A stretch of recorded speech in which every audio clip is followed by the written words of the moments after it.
In the meantime here, we do want to get and stay on Capitol Hill there at Live Now Look back again in Washington. You're going to hear from Alexandria Ocasio-Cortez in just a moment here. Of course, the Democrat from New York, the Congresswoman, issuing and introducing today articles of impeachment against Supreme Court Justices Clarence Thomas and Samuel Alito. In her statement, she says the unchecked corruption crisis on the Supreme Court has now spiraled into a constitutional crisis threatening American democracy writ large. She says this: Justices Clarence Thomas and Samuel Alito's pattern of refusal to recuse from consequential matters before the court, in which they hold widely documented financial and personal entanglements, constitutes a grave threat to American rule of law, the integrity of our democracy, and one of the clearest cases for which the tool of impeachment was designed. So this is quite interesting here. I consider myself somewhat of a student of history. I am not entirely familiar with any precedent that there might be for such a move as this. A member of Congress, the Democrat there from New York, the Congresswoman, introducing articles of impeachment against two sitting Supreme Court justices here. Well, I'll stop talking. You can hear from Alexandria Ocasio-Cortez herself on why she feels the need to do this and whether or not it can go anywhere. Here's AOC. Thank you, Mr. Speaker. I rise today to introduce articles of impeachment against Associate Justices of the Supreme Court Clarence Thomas and Samuel Anthony Alito, Jr. Against Justice Thomas, the resolution includes 3 total articles: 1 count of failure to disclose financial income, gifts, reimbursements, property interest liabilities, and transactions, among other information, and 2 counts of refusal to recuse from matters concerning his spouse's legal and financial interests before the court. The second resolution includes the following impeachment articles against Justice Alito: 1 count of refusal to recuse from cases in which he had a personal bias or prejudice concerning a party before the court, and 1 count of failure to disclose financial incomes, gifts, reimbursements, property interests, among other information. Mr. Speaker, nomination and appointment to the Supreme Court is one of the highest privileges and most consequential responsibilities of our nation. Such an appointment is uniquely insulated in its power.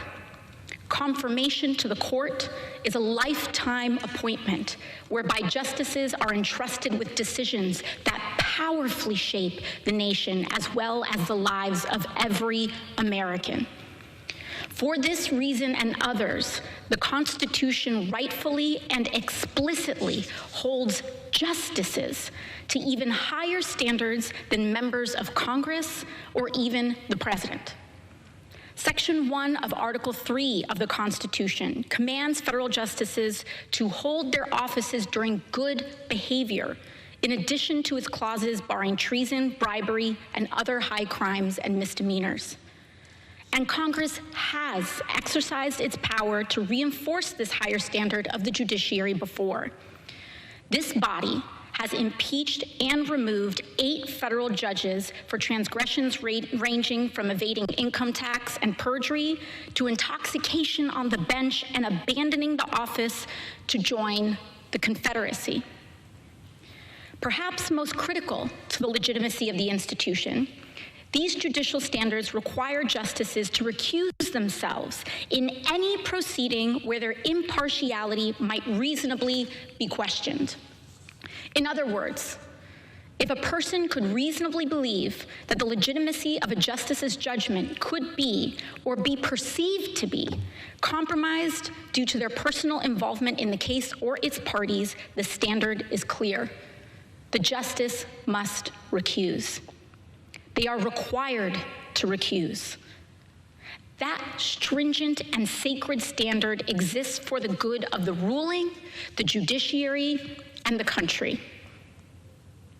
Mr. Speaker, I believe that everyday Americans, independent of party or ideology, can reasonably conclude that Justices Thomas and Alito's years-long pattern of misconduct and failure to recuse in cases bearing their clear personal and financial involvement represents an abuse of power and threat to our democracy fundamentally incompatible with continued service on our nation's highest court. For the good of the institution and the nation, absent resignation, they must be removed. The proof is undeniable, and here I will lay it out. Justice Clarence Thomas, for decades now, has carried on a close, financially entangled personal relationship with real estate billionaire Harlan Crow. It is of material importance to the American people to note that Justice Thomas's relationship to the billionaire only began after Thomas's powerful appointment to our nation's highest court.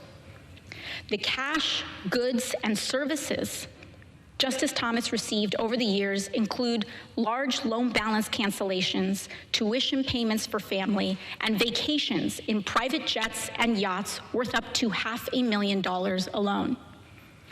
In total, Justice Thomas appears to have received more than $1.5 million worth in goods, cash equivalents, and services from Mr. Crow. And that is just what we know of. But truthfully, we won't ever really know the total sum of contributions Thomas received from Crow. Justice Thomas not only accepted these contributions while Mr. Crow had business in front of the court, but he accepted them in secret, failing for years and years to report them.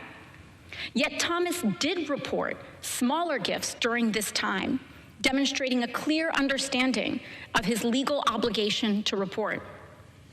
Would a reasonable American question that receiving lavish gifts from Mr. Crow might lead Justice Thomas to have a bias towards his, quote, friend with business before the court?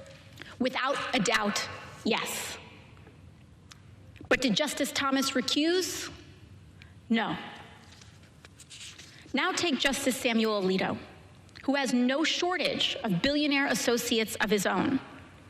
After billionaire Paul Singer gave Justice Alito a luxury fishing trip on a private jet, a contribution that was also hidden from the public and the court, Justice Alito not only refused to recuse, but changed his mind regarding his gracious host's case. Just a short time after accepting the lavish undisclosed trip from Singer, Alito joined the court in reversing its previous position and took up Singer's case. He did not recuse. Justice Alito also refused to recuse in the case itself, ultimately leading to a ruling that netted Singer $2.4 billion. And that ruling did not just enrich Singer. It also structurally tilted the playing field further away from working people and towards the vulture funds, siphoning money and resources away from the communities that need them most. Could a reasonable American question whether or not Justice Alito could have acted impartially in this case, given his personal relationship with Singer? Absolutely. In January 2021, after the former president of the United States incited an insurrection on the Capitol in this chamber to interfere with the results of the U.S. election, Justice Samuel Alito and his wife flew an upside-down American flag, a symbol of solidarity with the attack, outside their home. 2 years later, they publicly displayed outside their home yet another incendiary symbol, a flag associated with extreme right-wing Christian nationalism. Justice Alito maintains that his wife, Martha Ann Alito, is the only one responsible for the flags. But common sense maintains that such a close and incendiary revelation requires recusal by the justice from January 6 related cases. Despite the overwhelming appearance of a conflict of interest, Justice Alito refused to recuse himself from cases surrounding the 2020 election and questions of the former president's legal immunity in the attack. Would a reasonable person question that Justice Alito's conduct exhibits and demonstrates reasonable concern for bias in these cases? Absolutely, and without question. And finally, Justice Thomas, who is married to Virginia Thomas, a financially and personally involved operative in the Stop the Steal movement and Capitol attack, also joined opinions in these cases, even as clear evidence mounted that not only was his wife fully committed to overthrowing the results of a fair election, but she was actively lobbying members of the Trump administration attempting to do just that. The questions before the court had unquestionable implications for Thomas's wife and consequently Thomas himself, making his refusal to recuse one of the most shocking examples of conflict of interest in the court's history.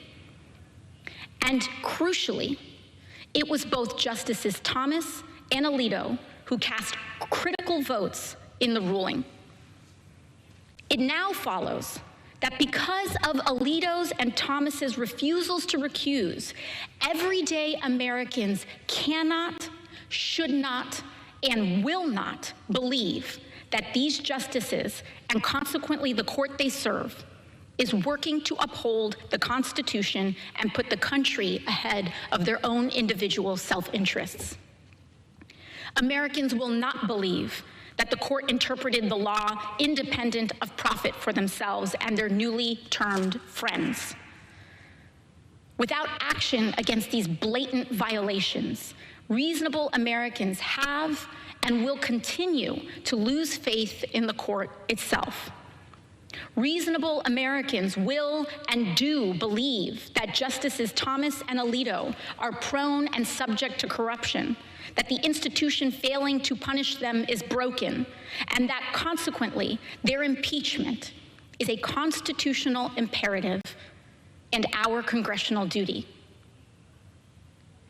The abuses of power committed by Justice Thomas and Justice Alito are precisely the types of corruption that the framers understood was an existential threat to our democracy.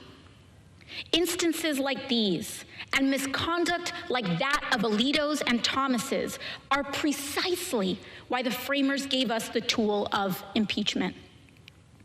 Corruption without consequence infects all it touches. And that is why this body, Congress, has a constitutional and moral obligation to hold these justices accountable, to maintain the integrity of our courts, and to uphold the standards of the judiciary and our institutions.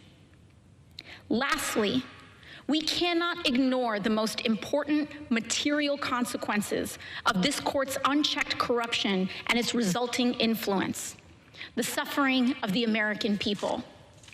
We cannot ignore and pretend that this corruption is wholly unrelated to the millions of pregnant Americans now suffering and bleeding out in emergency rooms under the court's unleashing of extreme abortion bans across the United States, which was a key political priority of these undisclosed benefactors and shadow organizations surrounding Alito and Thomas's misconduct.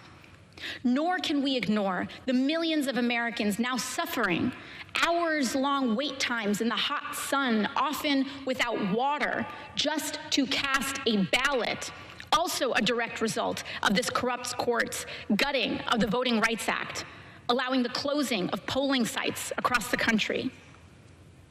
You see, neither these justices nor their shadowy benefactors have to answer to the parents of developmentally delayed children about their decision to gut the power of the EPA and the entire administrative state with it.